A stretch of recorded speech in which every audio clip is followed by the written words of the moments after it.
வணக்கம் நண்பர்களே, இது நங்கூரம். நான் முருகேசன். காணொளியை பார்க்கும் நண்பர்கள் லைக் பண்ணுங்கள், ஷேர் பண்ணுங்கள், கமெண்ட் பண்ணுங்கள். உங்களுடைய மேலான ஆதரவை கொடுத்து சப்ஸ்கிரைப் பண்ணுங்கள். நன்றி, வணக்கம். நம்ம கேரளாவில் புதுசாக ஒரு பூகம்பம் ஒன்று வெடிக்குது பார்த்தீங்களா?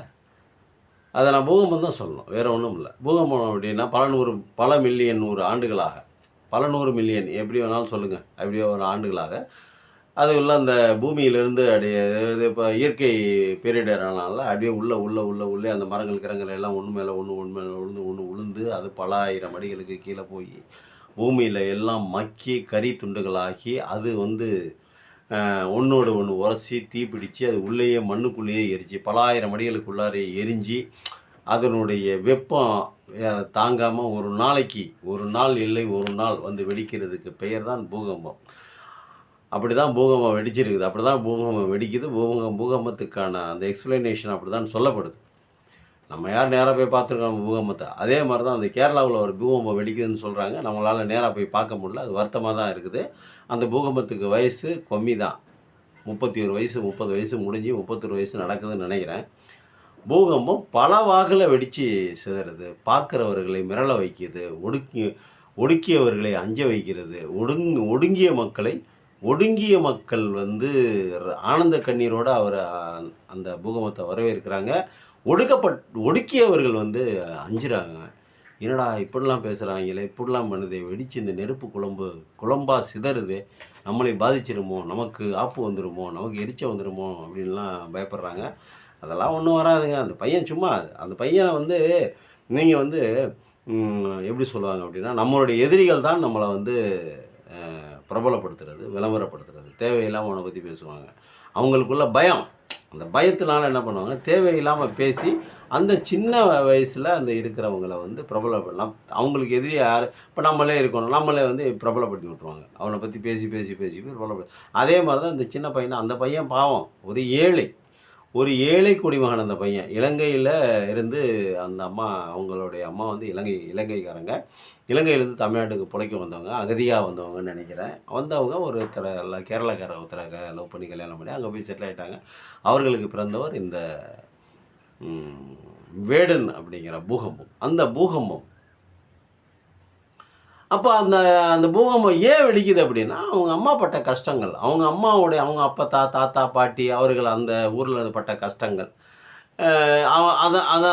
அந்த பாதிப்புகளை நேராக பார்த்து அவங்க அம்மா, அதெல்லாம் அவங்க சொந்தக்காரங்க, இதெல்லாம் அவங்க குழந்தையாக இருக்கும்போது சொல்லியிருப்பாங்க. நம்ம மும்பை வீர சிவாஜிக்கு சொல்லிக் கொடுத்து வளர்த்தாங்கன்னு, அவங்க அம்மா சொல்லிக் கொடுத்து வளர்த்தாங்கன்னு சொல்லுவோம்ல. அதே மாதிரி இவருக்கு சின்ன குழந்தையாக இருக்கும்போதே, நாங்கள் அப்படி கஷ்டப்பட்டப்பா, அப்படி வந்தோம்ப்பா, நான் போட் ஏறி வந்தோம்ப்பா, அகதிகளாக வந்திருக்கோம்ப்பா, நம்ம பிழைக்கிற இடத்த விட்டுட்டு வந்திருக்கோம்ப்பா, நம்மளை இப்படியெல்லாம் சித்திரவதை பண்ணாங்க, கொடுமைப்படுத்துகிறாங்க, இதெல்லாம் இதனுடைய வெளிப்பாடு அந்த பையன் பாட்டுக்கு பாடுறாப்புல, அந்த பையன் பாட்டுக்கு எழுதுறாப்புல, அந்த பையன் பாட்டுக்கு பேசுகிறாப்புல, அந்த பையன் இன்றைக்கி ஃபெமிலியர் ஆகலாப்புல. ஒடுங்கியவர்கள், ஒடுங்கினவங்க அந்த பையனை பார்த்து அந்த பூகம்பத்தை பார்த்து ஆச்சரியப்படுறதும், ஒடுக்கியவர்கள் அந்த பையனை பார்த்து மிரள்றதும் ஒரு சாதாரண ஒரு விஷயந்தான். நான் நீ ஏன் கோவப்படுறீங்கன்னு கேட்கல. ஆனால் பையன் சின்ன பையன், அந்த பையனை கொண்டு போய் என்ஐஏ அளவுக்கு நேஷனல் இன்வெஸ்டிகேஷன் ஏஜென்சி வரைக்கும் கொண்டு போய் விடணுமா அப்படிங்கிறதெல்லாம் மனசில் பட்ட சொல்கிறாப்புல. நம்மளை தான் திட்டுறோம், மோடி எனக்கு பிரதமர் தான், நாங்கள் திட்டலையா, நம்ம திட்டலையா? நான் விரும்பினாலும் விரும்பாட்டியும் எனக்கு பிரதமர் அவர் தான். என்னுடைய கேள்விகளை நான் அவரை நோக்கி தான் கேட்கணும். என்னுடைய மட்டும் இந்த 140 கோடி பேரும் அவர்களுடைய கேள்விகளை அவரை கேட்டு தான் பண்ணணும். அப்போ அந்த பையன், அந்த பூகம்பமும் அப்படி தான் வெடிக்குது. நாங்கள் ஒடுக்கப்பட்டுட்டோம், எங்களை ஒடுக்கி வச்சுருக்கீங்க, எங்களை அடக்கி வச்சுருந்தீங்க இவ்வளவு நாளா அப்படின்னு தான் பேசுகிறாங்க.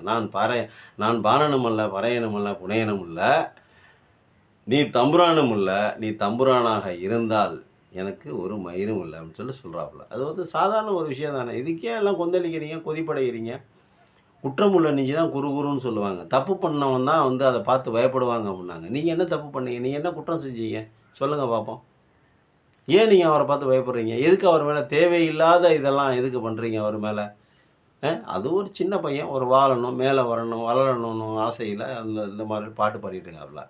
அது செயற்கையாக ஏதோ எழுதி எப்படியோ பாடுறதுக்கு, தான் பட்ட தனக்குள்ளே இருக்கிற அந்த மனதில் படிந்திருக்கக்கூடிய அந்த அடுத்தவர்களுடைய வக்கிரமான எண்ணங்கள், வக்ர புத்திகள், அடக்கப்பட்ட விதம், ஒடுக்கப்பட்ட முறை அதையெல்லாம் வெளிவந்து கொண்டு வந்து பேசுறாப்புல. உங்களுக்கு ஏன் கோவம் வருதுன்னு தெரியலையே! நீங்க பாட்டுக்கு உங்க வேலைய பார்க்க வேண்டியது தானே. அந்த பையனோட வேலை பாட்டு பாடுறது. அந்த பையன் பாட்டு போறாப்புல. உங்களுக்கு ஏன் கோவம் வருது? அ மேடையில வந்து சட்டை இல்லாம ஆடுறாரு. ஏங்க மேடையில சட்டை இல்லாம ஆடுறதெல்லாம் ஒரு குத்தமாங்க? ஏனங்க கருவறையில பார்த்தீங்கன்னாங்க, வடக்கையும், மேற்கையும், கிழக்கையும், தெற்கையும் அ பூணூல போட்டுக்கிட்டு சட்டை இல்லாம திரியிறாய்ங்க. இப்போ பொழுதன்னைக்கும் காலையில 6 மணிலேருந்து நைட்டு 9 மணி வரைக்கும் திரியிறாய்ங்க. அதெல்லாம் கேட்க மாட்டீங்களா? அப்பல்லாம் அங்க பெண்கள் வந்து போற இடம் இல்லையா? சட்டை போடாம மேடையில ஆடுனா வேர்க்கும். அதனால சட்டை போடாம ஆடுவாப்புல. வேர்க்கும் ஸ்டேஜில எத்தனை ஏசி வச்சாலும், எத்தனை ஃபேன் போட்டாலும், எத்தனை தான் பப்ளிக்கா இருந்தாலும் ரொம்ப நேரம் இப்ப நம்மளே கொஞ்ச நேரம் வாக்கிங் பண்ணாம நமக்கு வேர்க்காதா? அந்த மாரி மேடையில ஆடுறாப்புல, பாடுறாப்புல, ஃபோக்கஸ் லைட் வேற எரியுது. அதனால வேர்க்கும். அதனால சட்டைய கழட்டிட்டு ஆடுறாப்புல. இதுல உங்களுக்கு என்ன குத்தம் வந்துச்சு? இதெல்லாமா ஒரு குத்தம்னு பேசுவீங்க? ம். ஏங்க கருவறைக்குள்ள கர்ப்பப்பையில வச்சுக்கிட்டு கசமுசா பண்றாய்ங்க. வெறும் உடம்போட. அதெல்லாம் கேட்க மாட்டீங்களா? என்னங்க நீங்க சின்ன பிள்ளைத்தனமா உங்களுக்கு வந்தா ரத்தம், மத்தவங்களுக்கு வந்தா தக்காளி சட்னியா? இப்படியெல்லாம் பேசாதீங்க தயவு செஞ்சு. இதெல்லாம் வந்து இதுக்கெல்லாம் என்ன அர்த்தம் தெரியுமா? வேற பண்ணுது. ரா பாடலுக்கும் உங்களுக்கும் என்ன சம்மந்தம் இருக்கு? தலித்துக்கும் ரா பாடலுக்கும் என்ன சம்மந்தம் இருக்கு? ரா பாடல் யாரு பாடணும்? ராப் பாடல் யாரு பாடணும்? பரதநாட்டியம் யாரு பாடணும்? பரதநாட்டியம் யாருடைய இது முதல்ல? அது முதல்ல விளக்கமா பேசுவோம். பரதநாட்டியம் யாரு அது? எங்கிருந்து கற்றுக்கொண்டது? எங்கிருந்து எடுத்துக்கொண்டது? யார் எடுத்தது இத? யாரு வந்து பரதநாட்டியம் ஆடுனது முதல்ல? பரதநாட்டியம் ஆடுனது தமிழ் மண்ல, தமிழர்களால. இயல், இசை, நாடகம் அந்த 3லிருந்து வந்தது. இன்னைக்கு பரதநாட்டியத்தில இயல், இசை, நாடகம் தான் இருக்குது. இயல் இருக்குது, இசை இருக்குது, நாடகம் இருக்குது. இயல், இசை, நாடகத்தில வர்றத தான் நீங்க எடுத்து பரதநாட்டியங்கிற தன்னா அண்ணா அண்ணா அண்ணா அண்ணா அண்ணா அண்ணான்னு பாட ஆரம்பிச்சுட்டீங்க, ஆட ஆரம்பிச்சுட்டீங்க. அது சங்கீதம், கர்நாடக சங்கீதங்கிற ஒரு பேர வச்சு, அது எதுக்கு கர்நாடக சங்கீதம் தமிழ் சங்கீதம் தான, அத ஏன் போய் கர்நாடக சங்கீதமா ஆக்கிறீங்க அப்படின்னு தெரியல. அது ஒரு சிலர் வந்து நான் தான் அப்படின்னு சொல்லி உரிமை கொண்டாடி, அவங்க எல்லாம் பார்த்தீங்கன்னா, எல்லாம் ஒரே குரூப்பா தான் இருப்பாய்ங்க. அந்த மாரிலாம் யாரும் அது இப்படிதான் நீங்க இப்போ பொறக்கும்போதே சங்கீதம் உங்களோடயே பொறந்துருச்சா? ராப் வந்து இவங்க தான் பாடணும்னு ஒரு கட்டாயம் இருக்குதா? ராப் மியூசிக்கும் தலித்துக்கு என்ன சம்மந்தம்? தலித்து ஏன் தலித்து ராப் பாடக்கூடாது? வாய் இல்லையா? பல்லு இல்லையா? அவனுக்கு குரல் புரியாதா? இல்ல அந்த உச்சரிப்பு தன்மை தான் இல்லையா? ராப்ப உச்சரிக்க தெரியாதா? ராப்புக்கு தகுந்த மாரி மியூசிக் அடிக்க தெரியாதா? எல்லாம் தான் செய்றாப்புல அந்த தம்பி. அந்த பூகம்பம் எல்லாத்தையும் தான் செய்யுது. அந்த ஆர்டிசியன் ஊற்று. உலகின் மிகப்பெரிய இந்தியாவினுடைய பூகம்பமா இருக்கிற அந்த வேடன்கிற பூகம்பம் எல்லாமே தான் செய்யுது. அதே பாட்டு எழுதுது, அதே எழுதுது, அதே படிக்குது, அதே இது அது வந்து ஒரு பெரிய இதாயிருச்சு. அப்போ உங்களுக்கு என்ன அது பிரச்சனையா இருக்கு? நீங்க ஒரு பாட்டு எழுதுங்க. நீங்கள் அடக்கி வைக்கலாம். இல்லாத கதைகளை சொல்லி ஒடுக்கி வைக்கலாம். அதெல்லாம் ஏத்துக்கிட்டு சிவனேன்னு இருக்கணும். அது சிவனேன்னு ஏன்டா இருக்கிறோம்? இதெல்லாம் எங்கள மேல இருக்கிற அடக்குமுறை இல்லையா? அப்படின்னு நாம திருப்பி கேட்டோம்னா, உங்களுக்கு எரியுது. எரிச்சலா வருது. ஏன்? போய் அடக்குங்க. போய் சவுதி அரேபியால போய் அடக்குங்க யாரையாவது. இல்ல சவுத் ஆப்பிரிக்கால போய் அடக்குங்க. இல்ல அமெரிக்கால போய் யாரையாவது அடக்குங்க. ஏன் இந்தியாவிலேயே அடக்கணும்? இந்தியாவுக்கு வந்தீங்க தானே, வந்துட்டு பொழைக்க தானே வந்தீங்க. வந்தீங்களா, பொழைச்சிங்களா, நல்லா வசதி வாய்ப்பா தானே இருக்கீங்க. அமெரிக்கால செட்டில் ஆயிட்டீங்களா, விட்டுட்டு போங்க. ஏன் இன்னும் மேற்கொண்டு அடக்கி வைக்கணும்னு நினைக்கிறீங்க?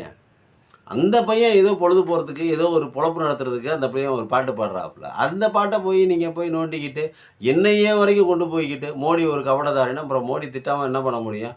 மோடி என்னென்ன சொன்னாரு, என்னென்ன செஞ்சாரு? 15,00,000 காசு தரேன்னு சொல்லி சொன்னாரா? கபடதாரி தானே அப்ப? கபடதாரி தானேங்க. ஒரு ஒரு ஒரு ஒரு சமமான ஒரு ஈக்குவாலிட்டியான ஒரு நாட்ல வந்து உட்காந்துக்கிட்டு, அ ம அ முஸ்லீம்கள குறை சொல்றது, கிறிஸ்தவர்கள குறை சொல்றது, இந்துக்களை இழிவுபடுத்துறது, இந்த வேலையெல்லாம் யாரு பண்றது? அப்புறம் அந்த பையன் பாடுறாப்புலன்னா எதுக்கு கோவம் வருதுப்பா? அந்த பையன் உள்ளார குமுறிக்கிட்டு இருந்தது, அது வந்து பாடலா வெடிக்குது. நடனமா வெடிக்குது. இசையா துடிக்குது. உங்களுக்கு என்ன அதுல வருத்தம் இருக்குது? அ? உங்களுக்கு என்ன இருக்குது? என்னைய வரைக்கும் எதுக்கு போறீங்க? மாட்டுக்கறி திங்காத பத்தி பேசுறாரு. மாட்டுக்கறி திங்காதத அடிச்சது யாரு? மாட்டுக்கறி வச்சுக்கிறவன அடிச்சது யாரு? உங்க வூட்லருந்து மாட்ட திருடி அவன் கறி சாப்பிட்டானா? இல்லல்ல. இப்போ மாட்டுக்கறி விக்கிற இடத்துல கறி வாங்கி சாப்பிடுறாய்ங்க. மாட்டுக்கறி உலகத்தின் பொதுவான ஒரு கறி. பெரிய அளவுல சேல்ஸ் ஆகுற உலகத்திலே சேல்ஸ் ஆகுற கறி எதுனா மாட்டுக்கறி. உலகத்தில அநேக மக்கள் சாப்பிடுற கறி எதுனா மாட்டுக்கறி. இந்தியாவுல அநேக மக்கள் சாப்பிடுற கறி எதுனா மாட்டுக்கறி. நீங்களா நினச்சிக்கிட்டு இருக்க வேண்டியதான் சிக்கன் சாப்பிட்றோம், மட்டன் சாப்பிட்றோம், சிக்கன் சாப்பிட்றோம், மட்டன் சாப்பிட்றோம். பீஃப் தான் இந்தியாவிலயும் சரி, உலகத்திலயும் சரி அதிகமாக விற்பனையாவதும் அதுதான். அதிகமாக சாப்பிட்றதும் அதுதான். அப்படி இருக்கிற காலகட்டத்தில, நீங்க வந்து மாட்டுக்கறிக்கெல்லாம் நீங்க மாட்டுக்கறி வச்சிருந்தாலாம் நீங்க ஒருத்தர அடிச்சு கொல்லுவீங்க. அதெல்லாம் வந்து அடக்குமுறையா இல்ல. அதெல்லாம் தட்டி கேட்டா உங்களுக்கு கோவம் வந்துரும். அதெல்லாம் இப்ப ஏன்டா ஒரு ஒரு மனிதனை போய் மாட்டுக்கறி வச்சிருந்தானே அடிக்கிற அப்படின்னு சொல்லி கேட்கறதுக்கு யோகியதை இல்ல, துப்பு இல்ல. ஆனா ஒரு பையன் நான் மாட்டுக்கறி திங்கிறேன். ஏன்னா மாட்டுக்கறி எனக்கு நல்லா இருக்குது, ருசியா இருக்குது. ருசியா இருக்குது அவன் அவன் எவனுக்கு ருசியா இருக்கோ அத சாப்பிட்டு போ வேண்டியது தானே. நீ எதுக்கு அதெல்லாம் வந்து நொட்டுற? இதெல்லாம் எதுக்கு நீ அதெல்லாம் போய் நோண்டுற? அவனுக்கு சௌரியம் அவன் சாப்பிட்டு போறான். பாட்டா பாடுறான். சாப்பிட்டத பாட்டா பாடுறான். நாங்களும் தான் மாட்டுக்கறி சாப்பிடுறோம். எல்லாருமே தான் மாட்டுக்கறி சாப்பிடுறாங்க. இன்னைக்கெல்லாம் ட்ரெண்ட் ஆயிடுச்சு. பீஃப் பிரியாணிங்கிறது ட்ரெண்ட் ஆயிடுச்சு. வீட்ல இருக்கிற எல்லா எல்லா வி சகல விதமான ஆட்களும் வந்து கடையில வந்து சாப்பிட ஆரம்பிச்சுட்டாங்க. சாப்பிட்டுட்டு பார்சல் ஆளுக்கு 2 பார்சல் வேற கட்டிட்டு போறாங்க வீட்டுக்கு. அது பீஃப் வறுவல் வேற தனியா கட்டிட்டு போறாங்க. இதெல்லாம் நம்ம பார்க்குறோம்ல. டெய்லி தான் பார்க்குறோம். தினமும் தான் பார்க்குறோம். மாட்டுக்கறி. ஒண்ணு கறி எடுத்து சமைக்காதவங்க இந்த மாரி வாங்கி சாப்பிட்டு போயிடுறாங்க. உங்களுக்கு எங்க குத்துது இதெல்லாம் பேசுனா? உங்களுக்கு ஏன் குறையுது? அந்த பையன் பாட்டுக்கு அந்த பையன் பொழப்பு பார்க்கறதுக்காக பாடுறாப்லயா? யார்ட்டயும் சண்டைக்கு வராப்லயா? பேர சொல்லி பாடுனாப்லயா? யாரையும் கூப்பிட்டு சொன்னாப்லயா? "இங்க வா வெங்கட சுப்பிரமணி இங்க வா. உன்னைய தான்" அப்படின்னு சொல்லி சொன்னாப்லயா? "டேய் முத்துவேலு இங்க வா" அப்படின்னு சொல்லி ஏதாவது சொன்னாப்லயா? "டேய் காத்தமுத்து" அப்படின்னு ஏதாவது சொன்னாப்லயா? யாரையும் பேர் சொல்லி கூப்பிடலையே. உங்களுக்கு ஏன் குத்துது, குடையுது, வலிக்குது? பாடிட்டு போறாப்ல. உங்க வேலைய நீங்க பாருங்க. அவர் வேலைய அவரு பார்க்கட்டும். நீங்க இருக்குன்னு சொல்லுங்க, அவர் இல்லன்னு சொல்லட்டும். நீங்க இல்லன்னு சொல்லுங்க, அவர் இருக்குன்னு சொல்லட்டும். இருக்குன்னு நீங்க இல்லன்னு நீங்க இருக்குன்னு சொல்றதுக்கு உங்களுக்கு எந்த அளவுக்கு எதுவுமே நான் இல்லன்னு சொல்ல, எதுவுமே இருக்குன்னு சொல்றதுக்கு உங்களுக்கு எந்த அளவுக்கு உரிமை இருக்கோ, அதே உரிமை இல்லன்னு சொல்றதுக்கு அவருக்கு இருக்கும்ல. அதானே ஜனநாயகம். அதுக்கு பேரு தான் செக்யுலரிசம். அப்போ நீங்க ஏன் இருக்குன்னு மட்டும் நீங்க சொல்றீங்க? எதா இருந்தாலும் சரி. இருக்குன்னு மட்டும் நீங்க சொல்றீங்க. இல்லன்னு ஏன் இன்னொருத்தன் சொல்லக்கூடாது? அப்ப 2யும் இருக்கு, இல்ல. ஒருத்தன் இருக்குங்கிறான், ஒருத்தன் இல்லங்கிறான். அப்ப 2யும் கொண்டு வாடா வச்சு பார்ப்போம். எது இருக்கு உண்மையில எது இருக்கா, இல்லையா அப்படின்னு சொல்லிட்டு பார்ப்போம். அப்படின்னு உங்களுக்கு தோணாதா? ஏன் இதுக்கெல்லாம் நீங்க கோவப்படுறீங்க? ஒண்ணும் புரியலையே நீங்க எதுக்கு கோவப்படுறீங்கன்னு? அந்த பையன் பாட்டுக்கு வேடன்கிற பையன் பாட்டுக்கு சின்ன பையன். கல்யாணம் பண்ணிட்டாரா இல்லையான்னு தெரியல. அவர் வாழ்க்கைய அவர் பார்க்கட்டும். உங்க வேலைய நீங்க பாருங்க. உங்களுக்கெல்லாம் உலகம் முழுக்க அமைப்பு இருக்குதே. ஏன் அந்த சின்ன பையன பார்த்து ஏன் பயப்படுறீங்க? அந்த பையன்ட்ட என்ன இருக்குது? பாவம். உள்ளார வெறும் வறுமையும், எரிச்சலும், அடக்குமுறையும், ஒடுக்குமுறையும் தான் அவன் மனசுக்குள்ள இருக்கும்.